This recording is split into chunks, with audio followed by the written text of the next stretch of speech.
Hello everyone, welcome to Magnet Brains. Myself Prateek Karn स्वागत करता हूं आपका अपने यूट्यूब चैनल मैग्नेट ब्रेन्स पर, जहां पर आपको मिलता है क्वालिटी कंटेंट, क्वालिटी एजुकेशन, वो भी बिल्कुल बाकायदा free of cost.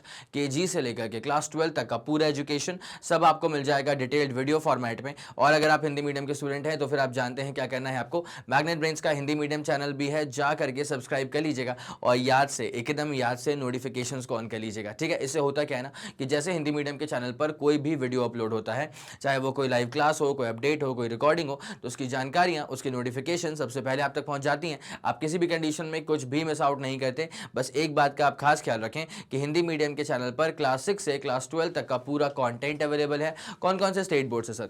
MP board है, बिहार बोर्ड है, यूपी बोर्ड है, राजस्थान बोर्ड है और दिल्ली बोर्ड है। और अगर आपको ई नोट्स या ई बुक्स चाहिए तो इसी वीडियो के डिस्क्रिप्शन में आपको एक लिंक मिलेगी, जाकर के आप चेकआउट कर लें। वहां से आप ई नोट्स और ई बुक्स भी बाकायदा अवेल कर सकते हैं। ठीक है, तो चलिए अब जरा कहानी को शुरुआत देते हैं।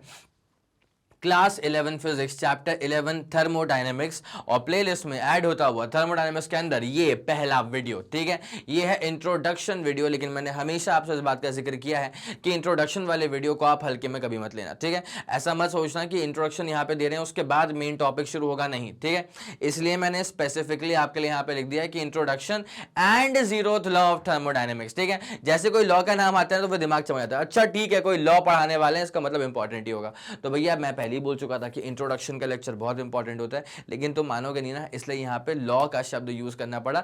दरअसल एक लॉ को इंक्लूड किया है इसके अंदर, zeroth law of thermodynamics, because इसको इंट्रोड्यूस करवाने के साथ साथ क्या ना, इस लॉ को पढ़ा देना काफी अच्छा रहता है, काफी तरीके से क्या बात समझ में आती है, फ्लो बना रहता है। ठीक है, तो चले बिना समय लगाए लेकर के चलते हैं आपको इसके पहले वाले स्लाइड के ऊपर। ठीक है, बेसिक आइडिया की बात की जा रही है इसके अंदर। ठीक है, एक बात मैं आपको और कंफर्म कर दूं, इस लेक्चर के अंदर भी बुलेट पॉइंट्स में लिखी हुई हर एक चीजें बहुत बहुत बहुत बहुत ज़्यादा इंपॉर्टेंट है। ठीक है, कई बार क्या होता है ना कि आपको आंसर्स में सब कुछ आ रहा होता है, लेकिन आपका प्रेजेंटेशन खराब होता है, सही वर्ड्स को आप यूज़ नहीं कर पाते, सही तरह से अपने सेंटेंसेस को आप फ्रेम नहीं कर पाते, तो जिसकी वजह से क्या होता है कि आपकी बात प्रॉपर्ली सामने वाले तक पहुंच नहीं पाती है। आपको आता सब कुछ है, लेकिन जो चीज़ें आपको बतानी चाहिए थी ना, बताने का आपने ट्राई करा, लेकिन सही से आप उसको सही से फ्रेज में नहीं ढाल पाए, तो वो बात सही से किस तक पहुंची नहीं, तो फिर मार्क्स मिलते नहीं है ढंग के।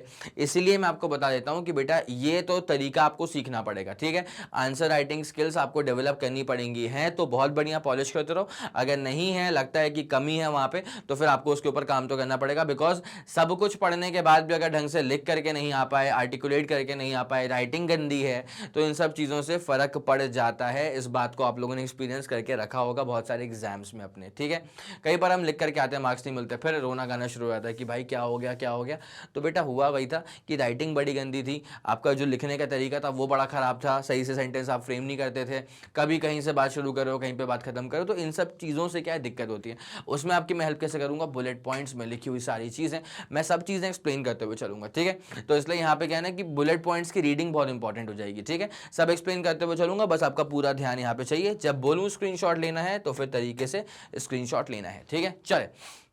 We have studied thermal properties of matter in the previous chapter. हम लोग इसके पहले वाले चैप्टर में ठीक सटीक थर्मल प्रॉपर्टीज ऑफ मैटर पढ़ चुके थे। ठीक है, तो थर्मल प्रॉपर्टीज ऑफ मैटर के अंदर सबसे जो याद रह जाने वाली चीज होती है ना, वो होता है थर्मल एक्सपेंशन। ठीक है, क्या होता है सर? थर्मल एक्सपेंशन होता है कि जैसे अगर मैं किसी भी सब्सटेंस को हीट करता हूं ना, तो उसके जो मॉलिक्यूल्स का वाइब्रेशन का जो एम्पलीट्यूड है वो बढ़ जाता है, जिसकी वजह से जो मॉलिक्यूल्स हैं, जो एटम्स हैं, वो अपनी पोजिशन से ना स्लाइट डिस्प्लेसमेंट शो करते हैं। ठीक है, अब अगर सारे एटम, सारे मॉलिक्यूल्स अपने मीन पोजीशन से स्लाइड डिस्प्लेसमेंट शो करना शुरू कर देंगे, तो उसकी वजह से ये जो पूरा बॉडी है ना, उसमें एक एक्सपेंशन आपको देखने को मिल सकता है। ठीक है, तो वो लेंथ में एक्सपेंशन हो जाएगा, called as linear expansion. Length में हो गया expansion, called as linear expansion.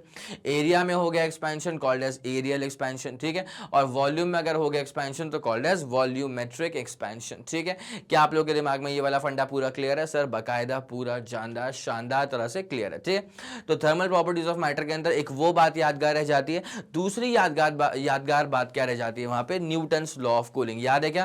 फिर से बता दूं, बहुत इंपॉर्टेंट चीज थी, अगर मिस कर दिया तो जाकर के प्रीवियस वीडियोस उस प्लेलिस्ट में जाकर के चैप्टर के अंदर न्यूटन्स लॉ ऑफ कूलिंग का वीडियो याद से देख लेना, बहुत इंपॉर्टेंट था। ठीक है, चले सर, तो ये तो बात थी प्रीवियस चैप्टर की। अब इसमें हमें क्या बात करनी है? इन द प्रेजेंट चैप्टर, मतलब थर्मोडायनेमिक्स आ जाओ प्रेजेंट में, we shall study the laws that govern thermal energy. ठीक है, थर्मल एनर्जी के ऊपर क्या गवर्नेंस है, थर्मल एनर्जी को कौन गवर्न करेगा, कौन कौन से लॉज हैं जो गवर्न करेंगे, उन लॉज की हमको यहाँ पर बात करनी है। First law, second law, zeroth law होता है पहली बात तो, ठीक है। तो यहाँ पे कहानी 1 से स्टार्ट नहीं हो रही है, यहाँ पे कहानी 0 से स्टार्ट हो रही है। ऑब्वियसली पहले फर्स्ट लॉ आया होगा, ऑब्वियसली फिर सेकंड लॉ आया होगा, लेकिन उसके बाद एक ऐसा कॉन्सेप्ट चमका सबको कि जिसकी रिक्वायरमेंट फर्स्ट के अंदर भी है, सेकंड के अंदर भी है, इसलिए उसको फर्स्ट से पहले का नंबर दिया गया, विच इज जीरोथ लॉ। अब तुम सोचोगे सर कभी कुछ और अगर दिमाग में किसी के आ गया और उस कॉन्सेप्ट की रिक्वायरमेंट तीनों में पड़ जाएगी तो क्या उसको -1 लॉ नाम देंगे? नहीं बेटा, ऐसा कुछ अभी फिलहाल तक तो हुआ नहीं है, ठीक है। तो जीरोथ लॉ का फंडा समझ में आ गया कि भाई कहानी 0 से क्यों स्टार्ट करी है। तो इसका लॉजिक वही था कि एक ऐसा कॉन्सेप्ट है जो कि आप जानते हैं, मैं जिक्र करूंगा उसका यहाँ पर भी, ऑब्वियसली करूंगा। तो उस कॉन्सेप्ट का यूज जो है फर्स्ट के अंदर भी है, सेकंड के अंदर भी है, that's why called as zeroth law. उसके फर्स्ट के पहले का नंबर दिया उसको, ठीक है। ओके, अब जरा यहाँ पे गौर करते हुए चलना, यहाँ पे थोड़ा सा क्या है, सर्दी के मौसम की बात हो रही है, ठीक है। In winter when we rub our palms together we feel warmer. भाई लग रहा है, बिल्कुल सही बात है sir. In winter when we rub our palms together we feel warmer, हमें हल्की सी गर्माहट महसूस होती है, because work done in rubbing the palms. अब यहाँ पे हमें इतनी खुशी मिल रही है, गर्माहट सी महसूस हो रही है, लेकिन उसमें भी फिजिक्स कैसे लग गई वो जरा सुनते हुए चलना। कभी भी सिस्टम पे आप कुछ भी अमाउंट ऑफ वर्क करते हैं ना, तो वो जो आपने वर्क करा है वो सिस्टम के अंदर ही स्टोर हो जाता है उसके एनर्जी के फॉर्म में। बोलो हाँ कि ना सर, होता तो बिल्कुल सटीक बात है। सिस्टम पे आप कभी भी कुछ भी वर्क करेंगे तो जो भी आपने वर्क करा है वो सिस्टम के अंदर स्टोर हो जाता है उसकी एनर्जी के फॉर्म में, ठीक है। तो यहां पर भी क्या हो रहा है, वर्क एनर्जी, फिर वो आपस में चीजें वहां पे चलते रहती हैं। तो in winter when we rub our palms together we feel warmer because work done in rubbing the palms, बिल्कुल मजा आ गया, rubbing the palms produces heat. ये जो आपने वर्क करा है ना, दिस बेसिकली प्रोड्यूसेस हीट, ठीक है। Conversely, a heat engine uses the heat to steam in running a train, ठीक है। तो यहाँ पे एक हीट इंजन को भी अपन यूज करते हैं। हीट इंजन जो होता है ना वो बेसिकली क्या करता है, हीट एनर्जी को यूज करता है to in steaming and running a train, ठीक है। तो यहाँ पे क्या थर्मोडायनेमिक्स, अब इसमें थर्मोडायनेमिक्स का जिक्र कैसे करके रखा हुआ है, तो thermodynamics is a branch of physics which deals with the study of transformation of heat energy into other forms of energy and vice versa, ठीक है। तो आप समझ सकते हैं जब आप थर्मोडायनेमिक्स की बात करते हैं ना, ठीक है, जब आप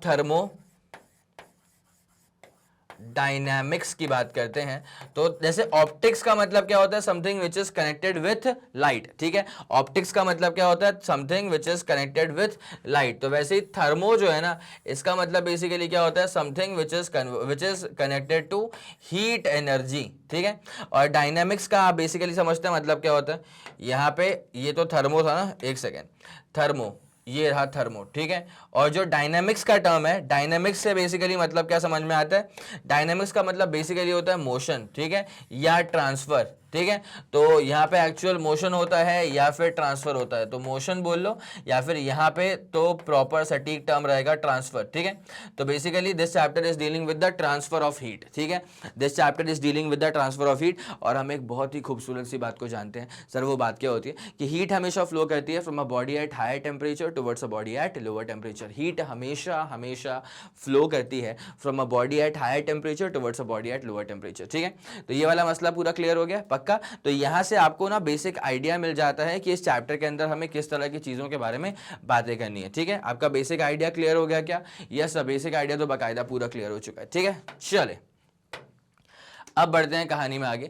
यहाँ पे दो टर्म्स आते हैं, बड़े इंपॉर्टेंट टर्म्स होते हैं ये, एंट्रोपी एंड एंथैल्पी, ठीक है। तो ये दो टर्म्स हैं, ये आप लोगों ने केमिस्ट्री में भी पढ़ के रखा होगा एंट्रोपी के बारे में। इसको लेकर के बस एक ही वर्ड दिमाग में रखना, एंट्रोपी का मतलब बेसिकली क्या होता है सर, रैंडमनेस, ठीक है। जब भी ये टर्म आता है ना एंट्रोपी, तो एंट्रोपी से अपने दिमाग में एक चीज रखना अच्छे से कि sir this is nothing but randomness, ठीक है। जब मॉलिक्यूल्स का मोशन बहुत ही रैंडम तरह से होता है ना, तो आप कहते हैं कि वहां पे एंट्रोपी बढ़ गई है। और जब मॉलिक्यूल्स का मोशन में रैंडमनेस कम आ गया है, ड्रिफ्टिंग ज्यादा आ गई है। ड्रिफ्टिंग का मतलब क्या होता है कि अगर सारे के सारे मॉलिक्यूल्स किसी पर्टिकुलर डायरेक्शन में भग रहे हैं, that is basically called as drifting, ठीक है। अगर किसी पर्टिकुलर डायरेक्शन में नहीं भग रहे हैं, यहां वहां भग रहे हैं, इसको बोलते हैं रैंडमनेस। क्या बोलते हैं इसको? रैंडमनेस कहते हैं, ठीक है।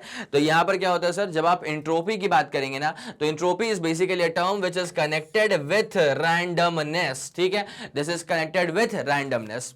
तो पहले अब जरा इसमें एक छोटा सा पॉइंट है, जरा उस पर फोकस कर लिया जाए कि in thermodynamics we study the macroscopic quantities. ठीक है, यहां पर हम फोकस करते हैं मैक्रोस्कोपिक क्वांटिटीज पे, सच एज वॉल्यूम हो गया, प्रेशर हो गया, टेम्परेचर हो गया, इंटरनल एनर्जी हो गई। ठीक है, वॉल्यूम हो गया, प्रेशर हो गया, टेम्परेचर हो गया, इंटरनल एनर्जी हो गई, ये सब मैक्रोस्कोपिक वेरिएबल्स होते हैं। ठीक है, एंट्रोपी हो गया, एंथैल्पी हो गया, एंट्रोपी हो गया, एंथैल्पी हो गया, तो ये सब होते हैं अपने पास में मैक्रोस्कोपिक वेरिएबल्स, मैक्रोस्कोपिक क्वांटिटीज, जिनमें हमें अभी फोकस करना है दो के ऊपर, एंट्रोपी पे और एंथैल्पी के ऊपर। ठीक है, अब एंट्रोपी क्या होती है, तो यहाँ पे लिखा भी हुआ है कि मैंने पहले भी कहा था कि एंट्रोपी बेसिकली रैंडमनेस होती है। ठीक है, तो entropy is basically a measure of randomness या फिर डिसऑर्डर इन द सिस्टम। ठीक है, सिस्टम का मतलब क्या होगा, थर्मोडायनामिक चैप्टर के अंदर जब भी मैं आपसे किसी भी सिस्टम की बात करूंगा तो आपको इमेजिन करना है कि एक सेटअप है, ठीक है, एक कंटेनर है जिसके अंदर गैस भर के रखी हुई है और ऊपर एक पिस्टन चाहो तो लगा दो, कोई दिक्कत वाली बात नहीं है। ठीक है,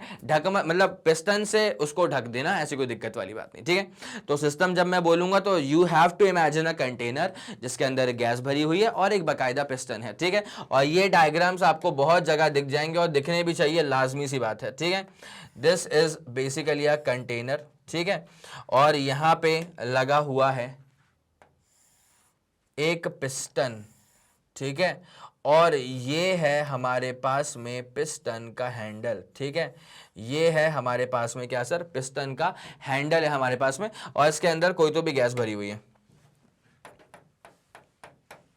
इसके अंदर कोई तो भी गैस भरी हुई है। तो अब गैस का तो खैर वॉल्यूम जो है वो तो ठीक है, डेंसिटी इसकी बहुत कम होती है।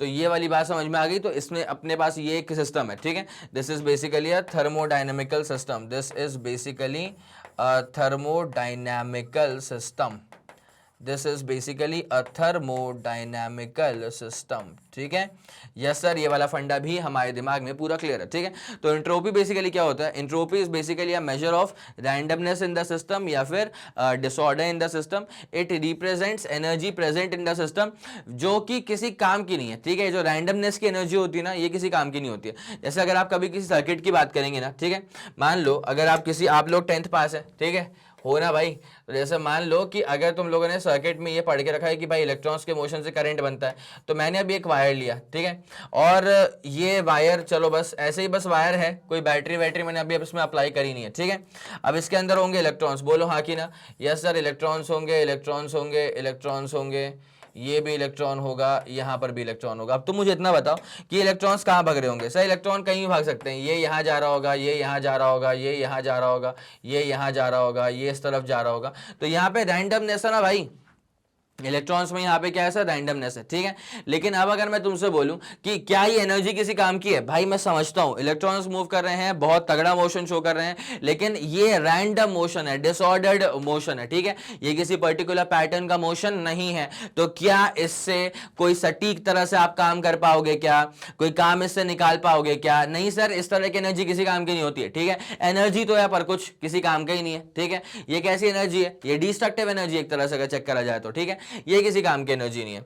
मतलब कोई इंसान बहुत फुर्तीला है पर काम उसके ढंग के नहीं है। ठीक है, एनर्जी पूरी दिखाएगा लेकिन ओवरथिंक करने में। ऐसा तुम लोगों के साथ भी कभी कभी हुआ होगा कि तुम्हारे अंदर ना संभव ऐसा होगा कि तुम सुबह उठे हो और you are not even feeling bad. ठीक है, आपका तबीयत भी ठीक है, सब बढ़िया है, पूरी जिंदगी तुम्हारी सही चल रही है, लेकिन कोई एक पॉइंट है जिसके बारे में तुम सोच रहे हो, सिर्फ नेगेटिव ख्याल आ रहे हैं, तुम अपनी पूरी दिमाग की शक्ति लगा रहे हो उसके पीछे, लेकिन ये एनर्जी से कुछ वर्क हो रहा है क्या? नहीं सर, कोई वर्क नहीं हो रहा। ठीक है, एनर्जी तो है, किसी काम की नहीं है बट। ठीक है, वैसे ही मसला यहां पे हो रहा है। तो भाई एनर्जी तो है बट किसी काम की नहीं है। ठीक है, अब इससे अपन काम अगर निकलवाना चाहें तो बस एक काम करना चाहिए, यहां पे हम एक बैटरी लगा देंगे, और बैटरी लगाने से क्या होता है ना बेटा, ये एक हिस्सा कैसा हो जाएगा सर, ये पॉजिटिव साइड है, नेगेटिव साइड है। ठीक है, तो इसकी वजह से यहां पे आ जाएगा भाई पॉजिटिविटी, और इसकी वजह से यहां पे आ जाएगा भाई नेगेटिविटी।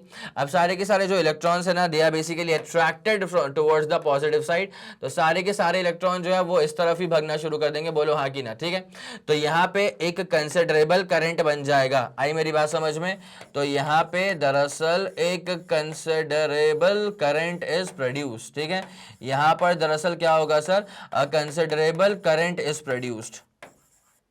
यहां पर क्या होगा sir, a considerable current is produced. आई मेरी बात समझ में? तो एनर्जी ये वाली काम की है। ठीक है, तो energy of this type of motion is of use. ठीक है, energy of this drifted motion. भाई जब रैंडमली मूव कर रहे थे तो वो एनर्जी किसी काम की नहीं है, यहां पर रैंडम मोशन नहीं है, यहां पे ड्रिफ्टेड मोशन है, ठीक है। तो energy of this drifted motion is can be put to use, can be put to some use. Some use क्या, मैनी यूज, मेनी यूजेस, ठीक है। आगे मेरी बात समझ में, तो ये जो अभी स्टेटमेंट वहां पे लिखा हुआ है ना, उसके पीछे का ये बेसिक थॉट प्रोसेस होना चाहिए, यहां से आप उसको उठा सकते हो। आई मेरी बात समझ में? तो हमेशा अगर कोई मोशन है तो वो काम का होगा, जरूरी नहीं है, ठीक है। जैसे यहां पर भी तो मोशन था, बट वो किसी काम का था नहीं सर, किसी काम का नहीं था, ठीक है। तो यहाँ पे क्या लिखा है, entropy is a measure of disorder in the system, it represents energy present in the system which is not available to do any work, ठीक है। इस एनर्जी से आप किसी भी तरह का काम, इस एनर्जी से आप किसी भी तरह का काम बिल्कुल भी नहीं कर सकते हैं। क्या आपको ये वाली बात समझ में आ गई है? सर बिल्कुल आ गई है। This which is not available to do any work, this, इस एनर्जी से आप कुछ भी वर्क नहीं कर सकते, ठीक है। अब आप बात करते हैं एंथैल्पी की। भाई ये वो एनर्जी है जिससे कुछ काम हो सकता है, ठीक है। तो enthalpy is a measure of total energy of a thermodynamical system which can be put to some use, ठीक है। तो एंथैल्पी हो चुकी है, एंट्रोपी हो चुकी है। मैं चाहूंगा इसका आप एक बहुत बढ़िया सा स्क्रीनशॉट लेंगे, फिर अपन कहानी में एक तरफा तरह से आगे बढ़ते हैं। कोई दिक्कत नहीं सर, पूरा फंडा क्लियर है, ठीक है। ओके आगे बढ़े, ठीक है सर। अब आते हैं थर्मल इक्विलिब्रियम के ऊपर, ठीक है। दो सिस्टम्स के बीच में अगर हीट का ट्रांसफर हो रहा है, इसका मतलब वो थर्मल इक्विलिब्रियम में नहीं है, और अगर दो सिस्टम्स के बीच में हीट का ट्रांसफर रुक गया, इसका मतलब वो थर्मल इक्विलिब्रियम में आ चुकी हैं, ठीक है। तो मैं यहां पे ना एक चीज लिख देता हूं कि if heat transfer is taking place between two systems, if heat transfer is taking place between two systems, अगर दो systems के बीच में heat का transfer चल रहा है, then they are not in thermal equilibrium, ठीक है। then they are not in thermal equilibrium। तो थर्मल इक्विलिब्रियम का मतलब क्या होता है कि दो सिस्टम्स जिनके बीच में हीट का ट्रांसफर बिल्कुल ना हो पाए, ठीक है। अब पहली बात यहां सोचो कि दो सिस्टम्स के बीच में हीट का ट्रांसफर क्यों हो रहा होगा, because there is absolutely a difference in temperature, ठीक है। तो this transfer is occurring just because of temperature difference, ठीक है। This transfer of heat occurs, यहां पे जो हीट का ट्रांसफर हो रहा है वो क्यों हो रहा है, this transfer of heat occurs only because this transfer of heat occurs only because of the temperature difference. This transfer of heat occurs only because of the temperature difference, ठीक है। क्या आप लोगों के दिमाग में ये वाला फंडा पूरा क्लियर हो गया है? यस सर, ये वाला फंडा बकायदा पूरा क्लियर हो चुका है, ठीक है। दो सिस्टम्स के बीच में हीट का ट्रांसफर तभी होता है जब वहां पर एक टेम्परेचर का डिफरेंस होता है, ठीक है। अच्छा, अगर आपसे बात की जाए थर्मल इक्विलिब्रियम की, तो अब सिस्टम्स के बीच में हीट का ट्रांसफर बिल्कुल नहीं हो रहा होगा। और हीट का ट्रांसफर क्यों नहीं हो रहा होगा? बिकॉज उन दोनों सिस्टम्स का टेम्परेचर बिल्कुल सेम हो गया होगा, ठीक है। तो equality of temperature, equality of temperature जो है ना, इसकी वजह से आता है थर्मल इक्विलिब्रियम, ठीक है। आगे मेरी पूरी बात समझ में? यस सर, बकायदा पूरा फंडा क्लियर हो गया है। तो इसमें अपन क्या बोलेंगे, if the temperature of two systems, if the temperature of two systems, if the temperature of two systems is exactly the same, if the temperature of two systems is exactly the same, is the same, then there will be no transfer of heat, ठीक है। तब तो वहां पर कोई transfer of heat नहीं होगा, then there will be no transfer of heat. अगर दो सिस्टम्स के बीच में, अगर दो सिस्टम्स के बीच में टेम्परेचर में कोई डिफरेंस नहीं होगा, इसका मतलब वहां पे कोई भी हीट का ट्रांसफर नहीं होगा, ठीक है। If the temperature of two systems is the same, then ये कॉमा है, then there will be no transfer of heat. और इन दोनों सिस्टम्स को अपन कहते हैं कि थर्मल इक्विलिब्रियम में आ चुके हैं, ठीक है। And the two systems will be said, and the two systems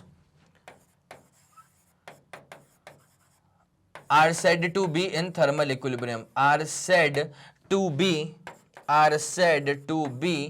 in the state, are said to be in the state of thermal equilibrium, are said to be in the state of, are said to be in the state of thermal equilibrium।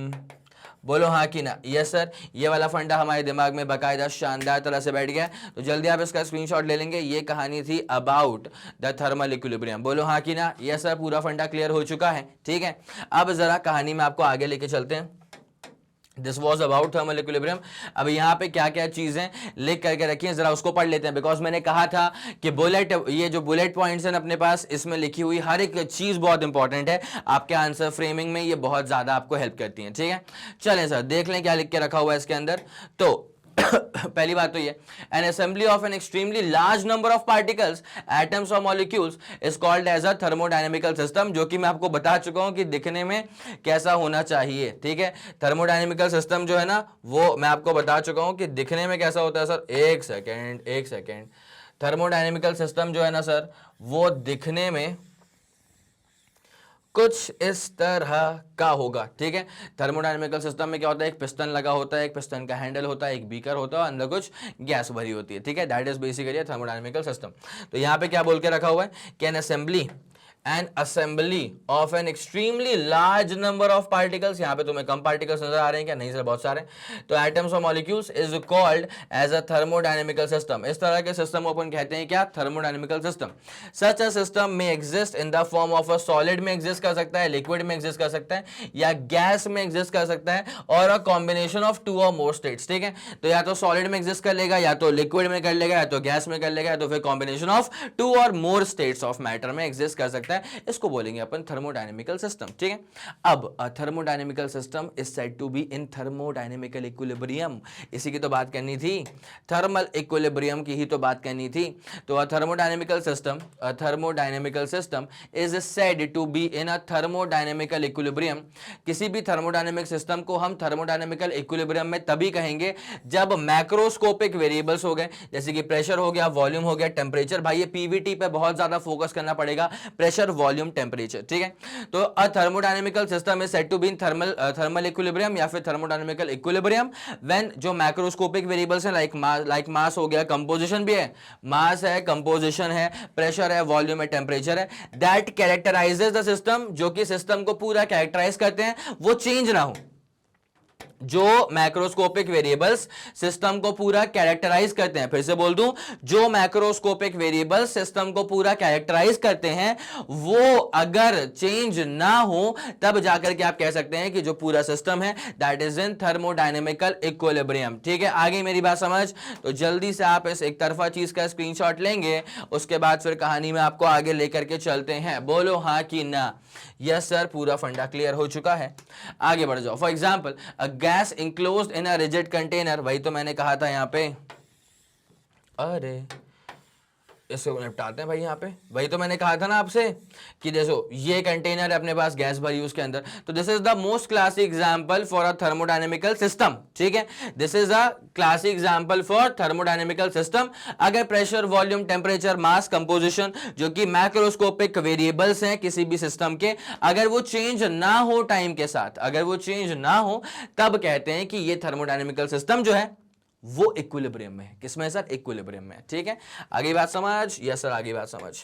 तो for example, a gas enclosed in a rigid container, एक gas है जो कि rigid container में enclosed है, and insulated completely from its surrounding, जो surrounding से पूरी इंसुलेटेड है, it's in a state of thermodynamical equilibrium. इस सिस्टम को अपन कहते हैं कि this system is in a state of thermodynamical equilibrium. ठीक है, अब क्या लिखा है? Any isolated system is always in thermal equilibrium. ठीक है, कोई भी आइसोलेटेड सिस्टम जो होता है ना, जिसको अंदर से कोई बाहर ना जा सके, बाहर से कोई अंदर ना आ सके, ठीक है, ऐसे सिस्टम को कहा जाता है आइसोलेटेड सिस्टम। ठीक है, तो any isolated system is always in the state of thermal equilibrium. कोई भी सिस्टम जिसके अंदर से कोई बाहर नहीं जा पा रहा, ना बाहर से कोई अंदर आ पा रहा, तो ऐसे सिस्टम को अपन हमेशा बोलते हैं कि भैया ये तो हमेशा ही थर्मल इक्विलिब्रियम में।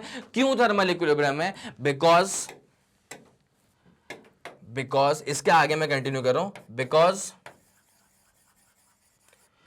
किसी भी मैक्रोस्कोपिक वेरिएबल में कोई चेंज ही नहीं है। ठीक है, because all the macroscopic variables, because all the macroscopic variables, because all the macroscopic variables, जैसे कि प्रेशर हो गया, लाइक प्रेशर हो गया, वॉल्यूम हो गया, टेम्परेचर हो गया, प्रेशर हो गया, वॉल्यूम हो गया, टेम्परेचर हो गया, मास हो गया, कंपोजिशन हो गया, like pressure, volume, temperature, mass, composition remains constant with time, ठीक है, remains constant with time, they remains constant, they remains constant with time. अरे बोलो हाँ कि ना, दे रिमेन्स कांस्टेंट विथ टाइम, बोल दो हाँ कि ना, कह दो कि ये सच है, ठीक है, पक्की बात है। तो ऐसे सिस्टम को अपन कहते हैं कि थर्मल इक्विलिब्रियम में तो रहेगा ही रहेगा, बिकॉज आइसोलेटेड है ना भाई साहब, तो सिस्टम के अंदर से कुछ बाहर नहीं जा रहे हैं, सिस्टम के बाहर से कुछ अंदर आकर के किसी को इन्फ्लुएंस नहीं कर रहा है, तो सारे के सारे वेरिएबल जो है ना वो बाकायदा कांस्टेंट है, चेंज ही नहीं हो रहे। और जब मैक्रोस्कोपिक वेरिएबल्स चेंज नहीं हो रहे तभी तो कहते हैं कि थर्मल इक्विलिब्रियम आ गया। बोलो हाँ कि ना, जल्दी इसका स्क्रीनशॉट लो भाई, जल्दी इसका स्क्रीनशॉट लो। 3 2 1 रेडी गो, सुपर क्लियर, सुपर डन हो चुका है सर जी। आगे बढ़ते हैं, चलिए अब आते हैं adiabatic walls and diathermic walls के ऊपर, ठीक है। कहां पे आते हैं, एडियाबैटिक वॉल्स और डायथर्मिक वॉल्स के ऊपर। मैं पहले ही ना इन चीजों को पढ़ाने से पहले मैं आपके दिमाग में एक चीज क्लियर कर देता हूं। एडियाबैटिक वॉल्स कैसी होती हैं भाई, एडियाबैटिक वॉल्स ऐसी होती हैं जो कि हीट के ट्रांसफर को रोकती हैं, ठीक है, या जिनमें से हीट फ्लो नहीं कर सकती।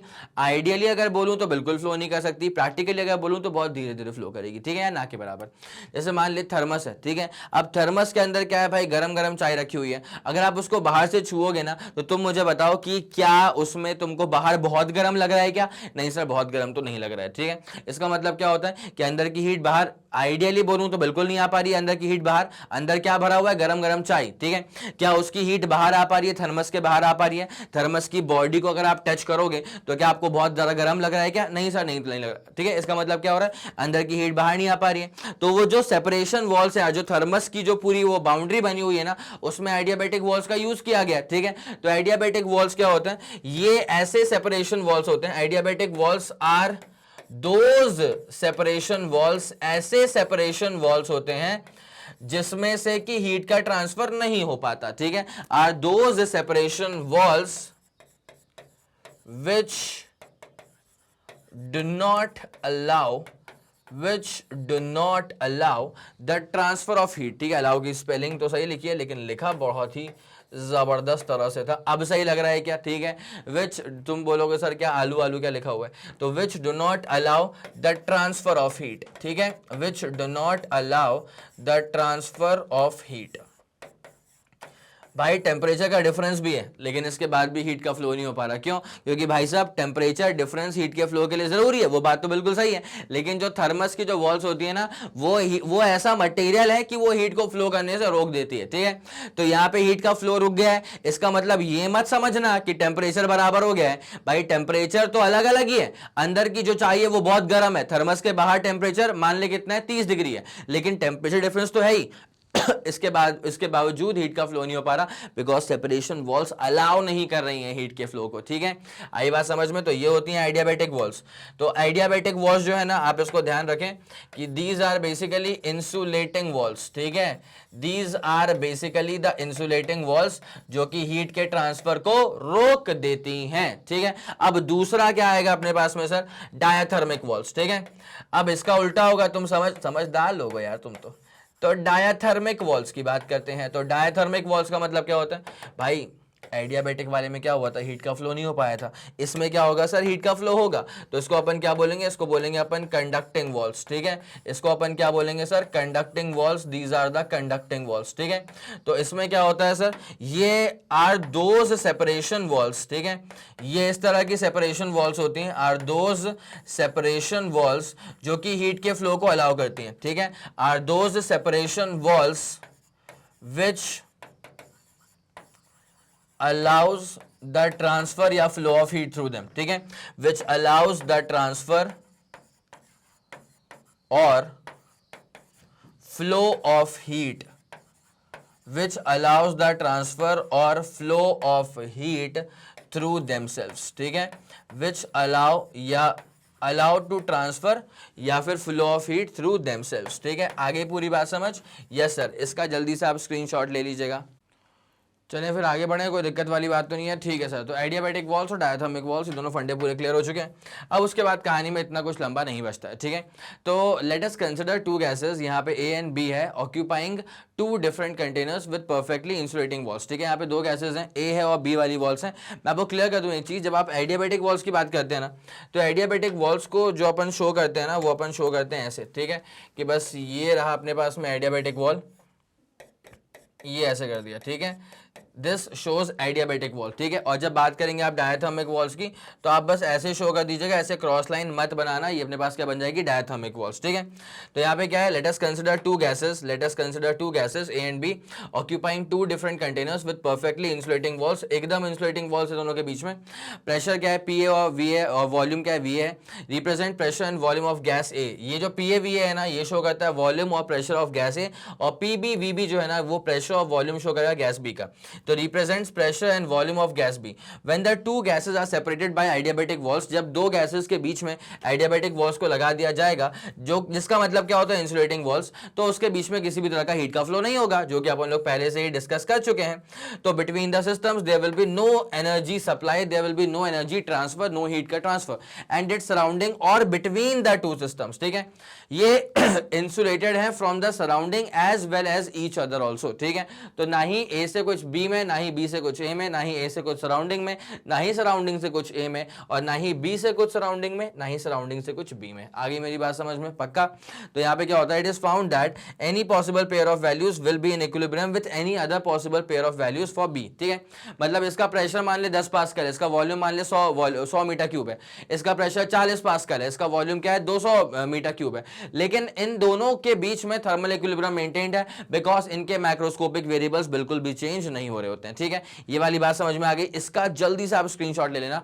और इनके मैक्रोस्कोपिक वेरिएबल्स इसलिए भी चेंज नहीं हो रहे होते हैं because they are basically insulated from each other. Adiabatic walls को लगाने की वजह से किसी भी तरह का ट्रांसफर ऑफ हीट नहीं हो सकता, ठीक है। Now let us now consider that the adiabatic walls separating the gases A and be replace by diathermic walls, ठीक है। जो एडियाबैटिक वॉल्स थी ना, उसको अपन ने रिप्लेस कर दिया है किससे सर, डायथर्मिक वॉल्स। इसका मतलब क्या होता है सर, कंडक्टिंग वॉल्स, इसको अपन ने रिप्लेस कर दिया है। और कंडक्टिंग वॉल जो होती है ना, वो हीट एनर्जी के फ्लो को अलाउ करती है, ठीक है। हीट एनर्जी फ्लो कर सकती है उनके बीच में, between the system and it's surrounding heat energy flow कर सकती है, कोई दिक्कत तो नहीं है।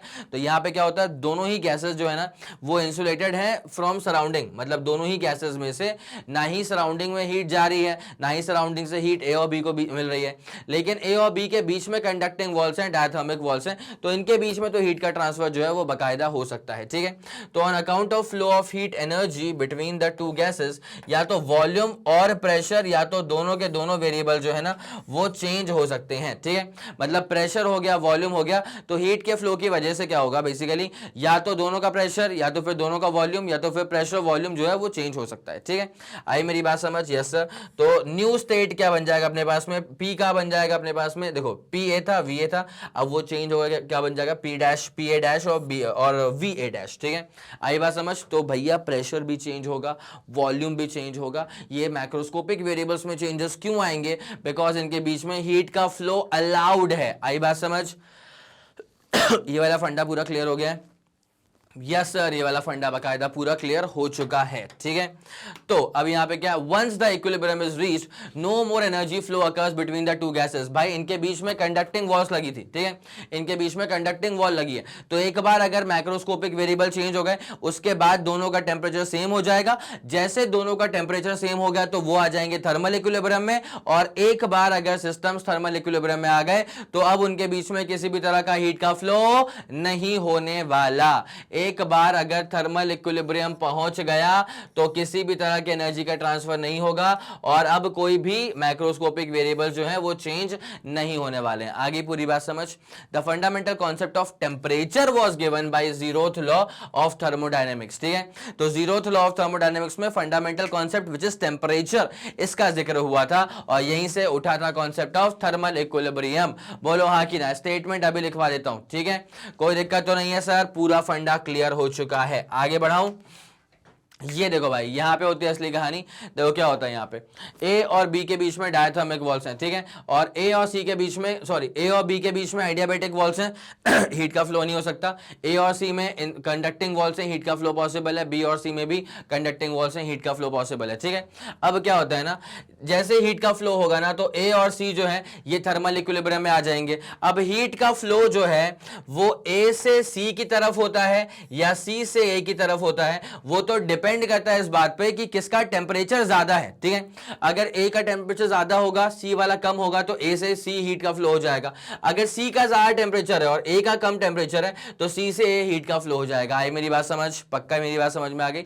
तो हीट का फ्लो कैसे होता है बेटा, हीट का फ्लो होता है from high temperature to low temperature. अब यहाँ पे ए और सी में हीट का फ्लो होता रहेगा। अच्छा क्या है, बी और सी के बीच में भी तो हीट का फ्लो अलाउड है ना भाई, बी और सी के बीच में भी तो हीट का फ्लो अलाउड है। अगर बी का ज्यादा हुआ टेम्परेचर तो बी से हीट निकलेगी, सी में जाएगी। अगर सी का टेम्परेचर ज्यादा हुआ तो सी से हीट निकलेगी और बी में जाएगी। आगे मेरी पूरी बात समझ में, यस सर, ये वाला फंडा पूरा क्लियर हो चुका है। अब क्या होता है, सुनना मेरी बात, जैसे ए और सी के बीच में हीट का फ्लो हो गया तो ए का टेम्परेचर सी के टेम्परेचर के बराबर हो जाएगा, और वहीं पे आप देख रहे हैं कि बी और सी के बीच में भी हीट का फ्लो हो रहा है, ठीक है। तो टेम्परेचर जो बी का है और टेम्परेचर जो सी का है वो दोनों भी बराबर हो जाएंगे।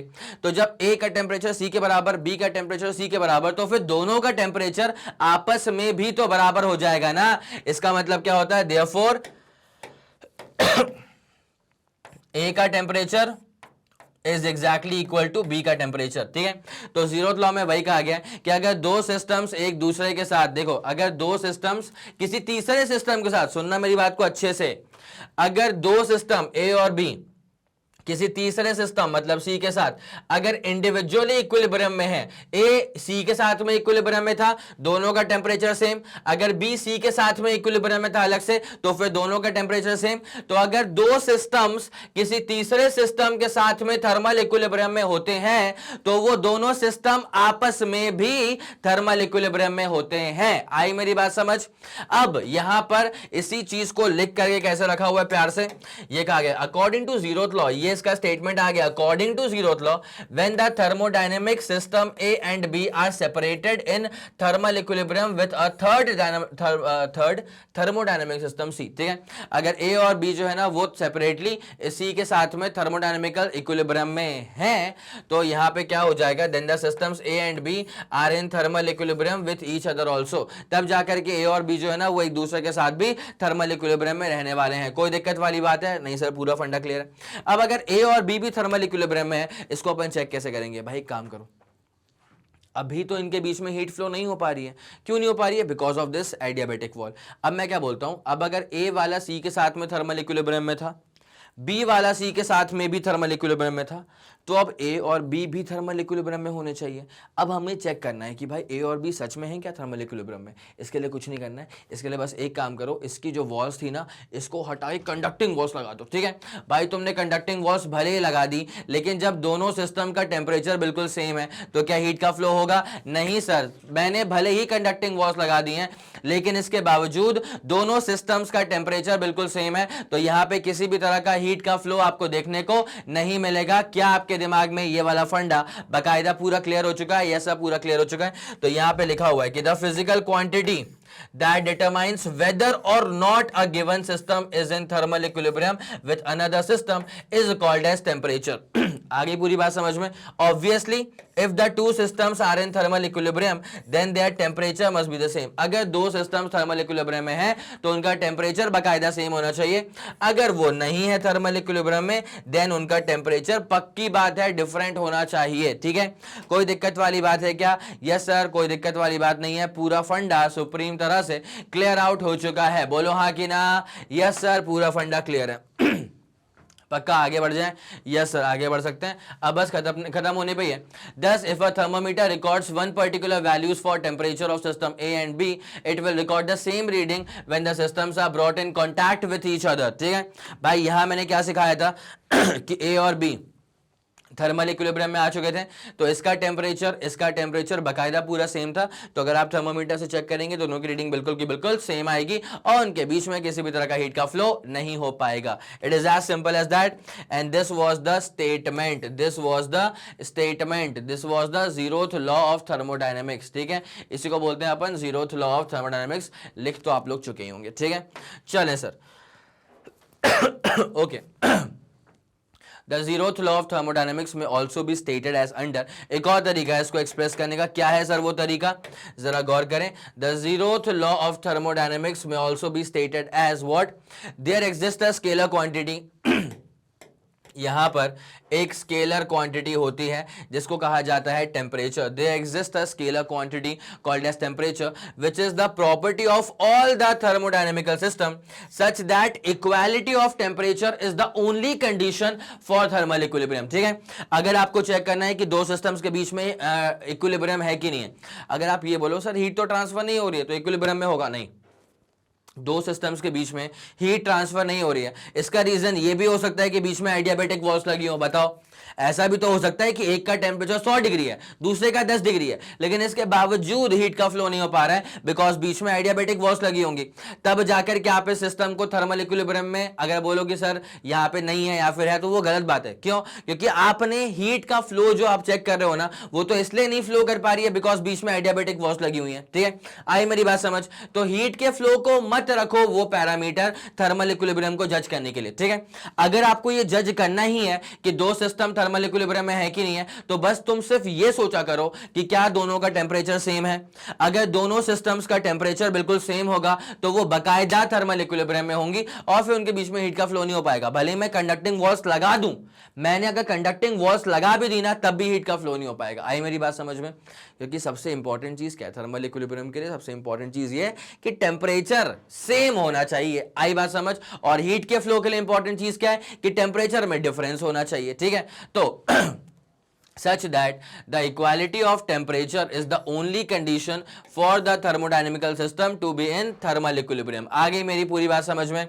यस सर, ये वाला फंडा जानदार शानदार तरह से दिमाग में बैठ गया है, पक्का? यस सर, पक्का। ठीक है, इसी के साथ खत्म होता हुआ अपना इंट्रोडक्शन लेक्चर, जिसके अंदर जीरोथ लॉ ऑफ थर्मोडायनेमिक्स की भी बात कर ली गई है। उम्मीद करता हूं कि आपको हर एक बात बहुत ही जानदार शानदार तरह से समझ में आई होगी। अगर आपको लगता है कि इस वीडियो ने आपकी हेल्प करी है, तो बनता यह है कि आप इस वीडियो को लाइक करें, उसके बाद इस वीडियो को फैला दो अपने सारे मित्र मंडल में।